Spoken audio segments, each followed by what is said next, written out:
sait descendre jusqu'à du 10-11 atmosphères centimètres cubes par seconde.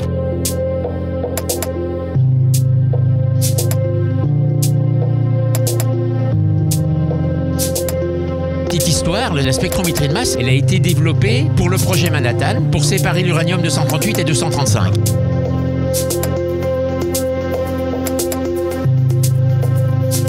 C'est pas très gros, mais c'est énorme.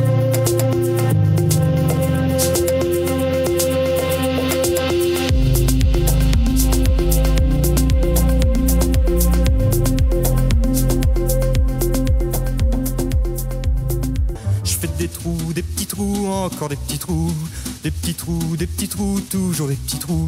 Bonjour à tous et bienvenue dans cet épisode de Aujourd'hui à la 3P, une mini-série du podcast Good Manufacturing Podcast. Et aujourd'hui, je me trouve avec Philippe Bunot de la société Pfeiffer Vacuum. Alors Philippe, je te laisse te présenter après cette introduction musicale de ton choix, excellente. Alors des petits trous, toujours des petits trous, c'est ce qu'on propose à travers nos solutions de contrôle d'intégrité des packaging primaires pour l'industrie pharmaceutique. Donc voilà, je suis business developer pour l'Europe, en soutien à notre réseau de vente sur l'Europe. On a à notre portfolio trois technologies différentes qui évidemment utilisent le vide, puisque Pfeiffer Vacuum est avant tout une société qui fait du vide. Alors pourquoi on devrait utiliser du vide dans l'industrie pharmaceutique ? Alors, on utilise du vide partout, déjà. Ouais. Partout pour faire des écrans, des téléphones. Le vide est aujourd'hui partout, des dépôts métalliques, des bijoux. Et dans l'industrie pharmaceutique, notamment, alors on l'utilise en lyophilisation, puisque c'est un procédé sous vide. Et le vide est aussi utilisé beaucoup en détection de fuite, parce que quand on a un défaut dans un packaging ou dans une pièce et qu'on veut mesurer une fuite c'est un flux gazeux ou un flux de liquide qui va s'échapper à travers ce défaut. Et pour que ce flux gazeux existe, il faut qu'il y ait un différentiel de pression. Donc nous, le principe, quelle que soit la techno dont on va parler aujourd'hui, le principe c'est de mettre l'échantillon scellé dans une enceinte dans laquelle on va diminuer la pression, donc faire le vide. À l'intérieur de l'échantillon, évidemment, on a une pression plus élevée, la pression atmosphérique ou proche de la pression atmosphérique. Et donc ce différentiel de pression, si on a un défaut dans le packaging primaire, va se traduire par un flux gazeux qui va s'échapper de l'échantillon, et c'est ce qu'on mesure avec nos équipements. D'accord, donc en fait, si le packaging est intègre, du coup on arrive à faire un vide correct, et alors, si jamais il y a un trou, on va avoir une espèce d'inflexion dans la courbe, c'est ça ? Pas exactement, parce que la particularité de nos technologies, c'est que ce n'est pas une mesure indirecte, c'est-à-dire qu'on ne va pas faire une mesure de pression. On va faire une mesure de flux gazeux en utilisant des gaz traceurs pour deux de nos technologies. C'est-à-dire qu'on va tracer, par exemple, si vous avez de l'air ou de l'azote dans votre échantillon, on va tracer l'azote. Si vous avez l'argon, c'est tracer l'argon. Si on veut faire des mesures à très grande sensibilité, on va tracer l'hélium. Alors vous allez me dire, l'hélium, il n'est pas dans mon échantillon. Et oui, c'est toute la difficulté de cette techno, c'est de mettre l'hélium dans l'échantillon pour pouvoir réaliser des mesures extrêmement sensibles, puisque cette technologie de test hélium est la méthode de détection de fuite la plus sensible du marché, tout marché confondu. Elle est utilisée pour le test des pacemakers, sur le nucléaire. C'est vraiment la méthode qui nous permet de détecter des très petites fuites. Alors une fuite, ça se traduit par des unités un peu barbares, qui sont l'atmosphère centimètre cube par seconde. Effectivement. Mais c'est très simple, ça signifie simplement une atmosphère centimètre cube par seconde, qu'à la pression de une atmosphère, donc la pression atmosphérique, on a 1 centimètre cube de gaz qui va s'échapper par seconde. D'accord. Donc évidemment, c'est énorme. 1 centimètre cube, c'est 1 centimètre sur 1 centimètre sur 1 centimètre. C'est ça. Donc c'est pas très gros, quoi. C'est pas très gros, mais c'est énorme. J'imagine, oui, voilà, quand dans l'échelle. Puisque par exemple, pour vous donner un ordre de grandeur, on sait descendre jusqu'à du 10-11 atmosphères centimètres cubes par seconde. Donc 10-11, ce serait un briquet bic qui contiendrait 30 grammes de gaz qui se viderait en 11 millions d'années. Si on revient à la... vache. Ouais, c'est ça. Si on revient à la pharma, la limite bactério définie dans l'USP, c'est à peu près 0,2 micron, un orifice de 0,2 micron dans votre packaging. Ça se traduit par du 6-10-6 atmosphères centimètres cubes par seconde. Donc on voit qu'on va se balader, quand on va parler de détection de fuite, sur 12 décades, ce qui est absolument incroyable. Avec le même instrument, on sera capable, en tout cas quand on parle du test hélium, de faire des tests jusqu'à ce niveau de sensibilité. Et Et du coup, cette machine, elle est plutôt utilisée pour tout ce qui va être qualification en routine pour les IPC par exemple? Alors, le système de détection par spectrométrie de masse, puisque c'est un spectromètre de masse, hélium, qui est à l'intérieur de notre équipement, il est utilisé essentiellement en validation et qualification de nouveaux packaging, de nouveaux designs, de nouveaux matériaux, puisque si on veut faire la différence entre deux matériaux, deux designs, il nous faudra de la sensibilité. Donc là, on n'est pas en train de dire mon produit doit être stérile, on veut simplement qualifier et valider des matériaux, des designs. Donc cette méthode hélium est essentiellement utilisée en phase R&D dans des labos. D'accord. Les deux autres technos qu'on propose, donc qui sont la spectro-optique d'émission.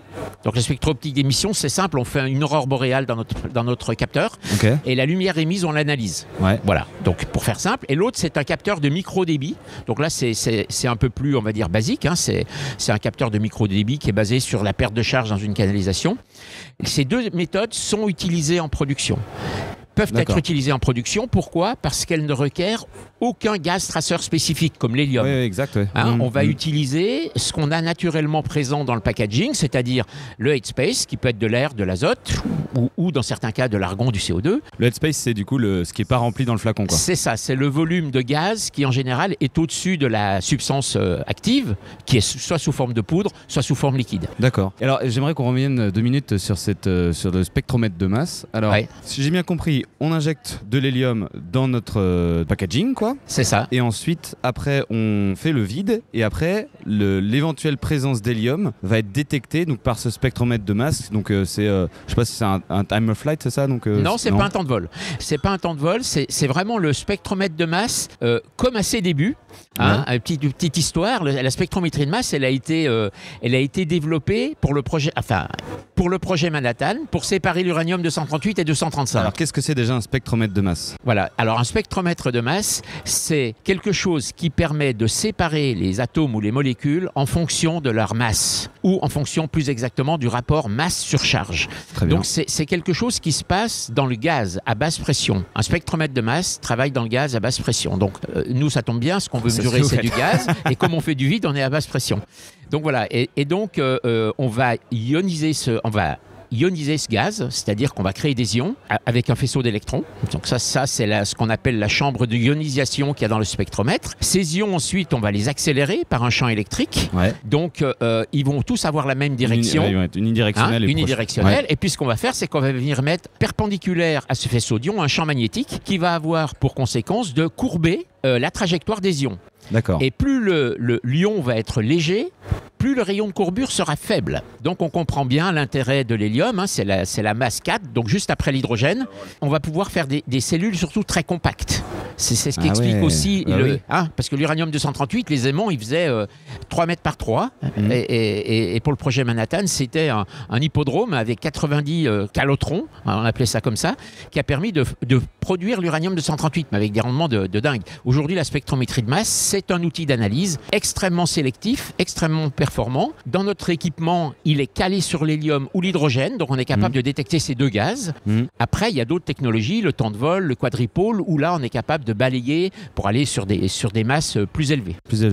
Et donc, pour revenir au projet Manhattan, donc, il mettait l'uranium dans un... Donc, il le vaporisait. Il vaporisait l'uranium, et du coup, après, il le mettait dans ce fameux truc, et l'uranium 238, qui est plus gros, allait plus loin. Il sélectionnait celui qui voulait... et c'est comme ça qu'il faisait les premiers enrichissements. Mais alors, c'était...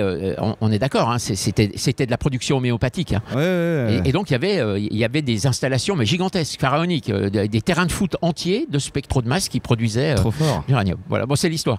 Donc, aujourd'hui, c'est un peu plus pacifique comme application. Et voilà. Et donc ça, c'était la première machine qui est très spécifique pour la R&D, enfin qui est spécifique pour la R&D et très sensible. Et donc après, on m'avait parlé des deux autres machines, donc celle à aurore boréale, vous m'avez dit, donc à UV, détection de lumière. Ce qu'on appelle la spectro-optique d'émission. En anglais, OES, Optical Emission Spectroscopy. Ouais. Donc là, le principe, c'est principe physique très connu. Hein, quand on envoie de l'énergie, qu'elle soit sous forme lumineuse ou qu'elle soit sous forme d'un faisceau d'électrons, par exemple, sur des molécules gazeuses, par exemple, on va les exciter. Alors, les exciter, ça veut simplement dire qu'un électron qui est sur un niveau d'énergie N va monter à un niveau d'énergie plus élevé. Et en redescendant. Et en redescendant, parce que cet état n'est pas stable, il va émettre de la lumière. Et cette lumière est caractéristique de chaque atome. Chaque atome a sa signature optique avec différentes raies d'émission qui vont lui être propres et caractéristiques. Donc, pour faire le lien, dans les aurores boréales, l'ionisation vient des particules solaires, puisqu'on a une faiblesse du champ magnétique au pôle. À haute atmosphère, on est à basse pression, puisque Pascal a montré que la pression atmosphérique diminuait quand on montait, quand on partait en altitude. Et donc, à basse pression, avec ces particules solaires, on va ioniser le gaz, qui va, en se désexcitant, va émettre ce vert, ce bleu, ces magnifiques lumières dans les pays nordiques. Et donc, c'est de l'émission optique, et c'est plus ou moins... Enfin, c'est même ce qu'on fait dans notre capteur, sauf que nous, dans notre capteur, sont un faisceau d'électrons qui va nous permettre d'exciter le gaz. Donc, on est à basse pression. Et donc, comment ça peut nous permettre de détecter un trou? Alors, c'est le gaz qui est contenu dans notre échantillon qui va être excité. S'il n'y a pas de lumière, il n'y a pas de fuite. Alors, toujours le même principe. On met l'échantillon. Alors cette fois-ci sans préparation, on va faire avec ce qu'on a dans l'échantillon. Encore une fois, c'est un capteur du coup qui est multigaz, contrairement à l'hélium ou l'hydrogène, où c'est les deux seuls gaz qu'on peut détecter avec la spectrométrie de masse. Avec la spectrométrie optique d'émission, on va pouvoir détecter d'autres gaz, l'azote, l'argon, le CO2, l'humidité. Selon ce qu'on aura dans le flacon, on va pouvoir s'adapter. Donc ça veut dire que sans préparation d'échantillon, on met l'échantillon dans une chambre, on fait le vide autour. Donc quand on fait le vide, qu'est-ce qu'on fait? On retire les molécules. Donc si notre échantillon est étanche, j'exagère, mais j'ai plus beaucoup de molécules. Ça ne sera pas un vide parfait, mais...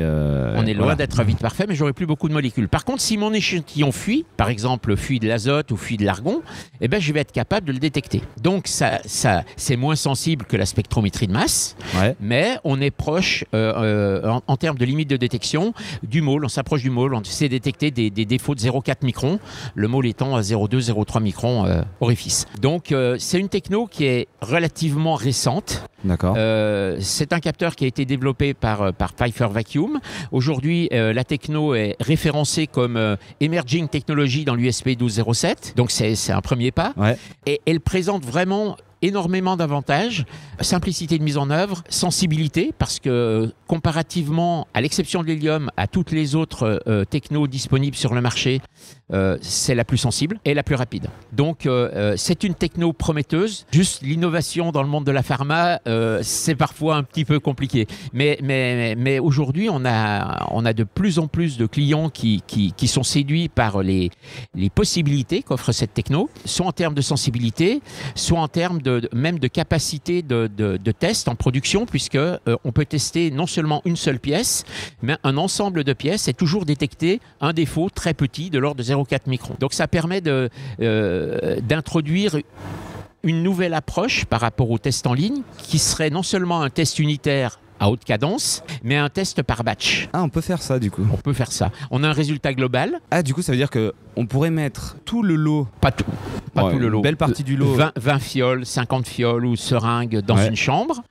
Évidemment, le résultat qu'on donnera sera un résultat global. Donc, si le lot est bon, ça veut dire qu'il n'y a aucune fuite. Si le lot est défectueux, il va falloir retester et procéder par dichotomie pour trouver le fuyard. Bon, on a une qualité de production dans la pharma qui nous permet vraiment raisonnablement d'envisager ce test par batch. Parce que du coup, je me disais, bon, bah voilà, on les met une par une. Voilà, mais en fait, effectivement, si on peut tous les mettre, enfin, si on peut en mettre plusieurs d'un coup, c'est super. Voilà. Donc, voilà. Après, c'est intéressant parce que là, on est parti de la R&D avec l'hélium. Cet outil-là est super intéressant parce que c'est, encore une fois, le plus sensible après l'hélium. Donc, c'est aussi un bon outil de labo. Et quand on fait une validation et une qualification de packaging avec la spectro-optique d'émission, ce qui est intéressant, c'est que cette même techno peut être utilisée en prod. Donc ça veut dire qu'on gagne beaucoup de temps. On gagne beaucoup de temps sur la validation et la qualification. Donc voilà, c'est un peu les avantages et les caractéristiques. C'est un instrument qui est à la fois très analytique, on peut faire de la R&D avec, et qui peut être utilisé comme un testeur go-no-go pour faire du test en prod. Je suis bon, je suis pas bon. D'accord. Voilà, donc ça c'est pour l'OS. Et puis si on continue à se décaler vers la simple simplicité, on va dire. On a une troisième méthode qui est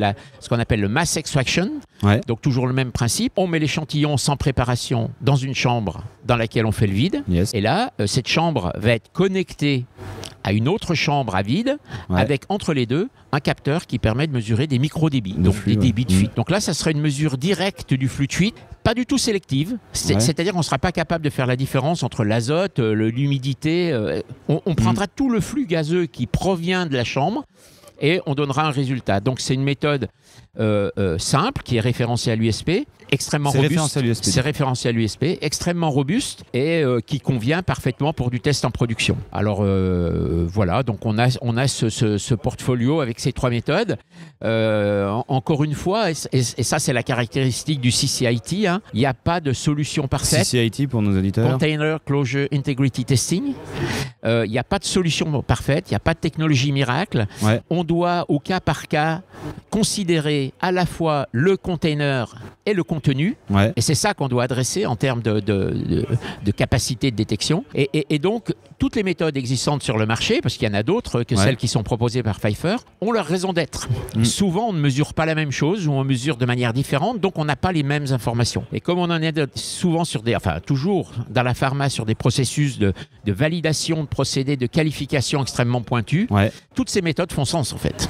Simplement, on choisit la méthode qui convient le mieux à ce qu'on veut faire. Quel est l'avantage de votre technologie comparé à une cloche à vide, par exemple, pour les comprimés avec du bleu? Avec du bleu. Alors, c'est toujours la même histoire. Hein. L'industrie pharmaceutique est comment dire, prisonnière de son histoire.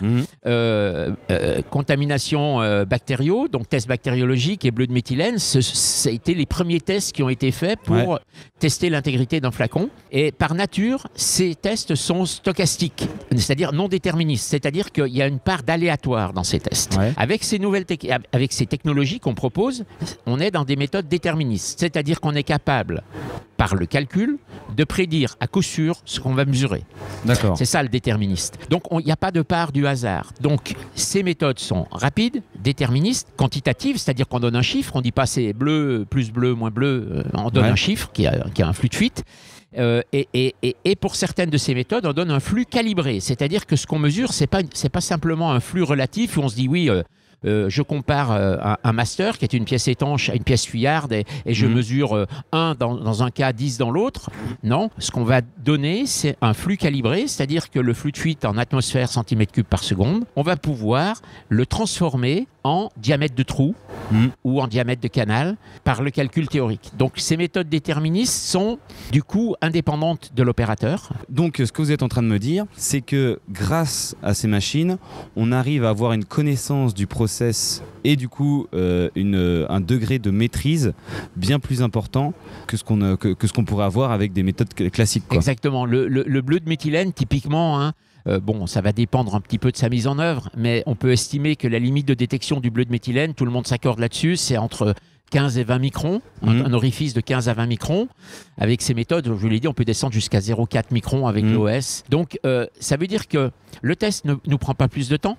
Le test est non destructif. Donc, sur certains produits chers, c'est intéressant. Et donc, au final, même si l'équipement est cher, on sécurise quand même l'affaire, hein, parce que aujourd'hui, bon nombre de produits stériles, injectables, et j'allais dire ça fait sens, puisque tous ces choix sont basés sur de l'analyse de risque, sont encore testés au bleu de méthylène. Mais là, on commence à être borderline, parce qu'en fait, tester au bleu de méthylène ou pas tester au bleu de méthylène, ça n'empêchera pas la compta bactério, puisqu'on détecte 20 microns. Et la compta bactério à 20 microns, elle est de 100%. Si le risque est élevé, si on a un produit immergé. Donc voilà, ça permet simplement de pouvoir tester avec un niveau de sensibilité plus bas, donc de sécuriser. Après, toute chose une mesure, le seuil, on va l'adapter évidemment, à notre produit, aux contraintes qu'on a, etc. Puisqu'on ne veut pas non plus se mettre des exigences qui n'auraient pas lieu d'être. Et pareil, du coup, si ceux qui nous écoutent ont beaucoup de déviations, sur des problèmes d'intégrité de leur flacon ou de leur comprimé, cette machine va me permettre d'avoir plus d'informations sur l'origine et aider pas mal, je pense, l'investigation. C'est clair que du coup l'investigation est intéressante parce que déjà, d'une part, on peut retester. On n'a pas détruit notre produit. Donc le produit et le défaut sont toujours là. Donc on sait retester, éventuellement avec une techno différente. Et effectivement, ça donne plus d'outils pour comprendre, notamment sur des produits complexes, comme des auto-injecteurs, par exemple, où on commence à s'approcher des devices, où là, les pièces sont extrêmement complexes, des fausses fuites peuvent apparaître, les technos qui sont habituellement utilisés sur les packaging simples sont plus applicables. Et avec l'OS, notamment, on est capable de jouer avec plusieurs gaz. Donc ça permet des fois de faire la différence entre une vraie fuite, qui sur l'échantillon, et une fuite, ce qu'on appelle une fuite externe, qui pourrait être un volume d'air piégé sous un crimp ou un cap ou quoi que ce soit. Donc effectivement, c'est des méthodes qui vont être beaucoup plus pertinentes et vous nous donner beaucoup plus d'informations quand on va investiguer les défauts qu'on observe. Super. En tout cas, c'était vraiment intéressant. Vous m'avez prouvé qu'au final, en se baladant et en discutant, on peut apprendre un tas de choses. Notamment, je ne m'attendais pas à voir autant de science en arrivant sur votre stand. Non. Mais c'est absolument passionnant. Merci beaucoup de m'avoir accordé votre temps. Merci à vous. Et puis du coup, on se retrouve bientôt pour un prochain épisode. Merci, bonne journée. Bonne journée.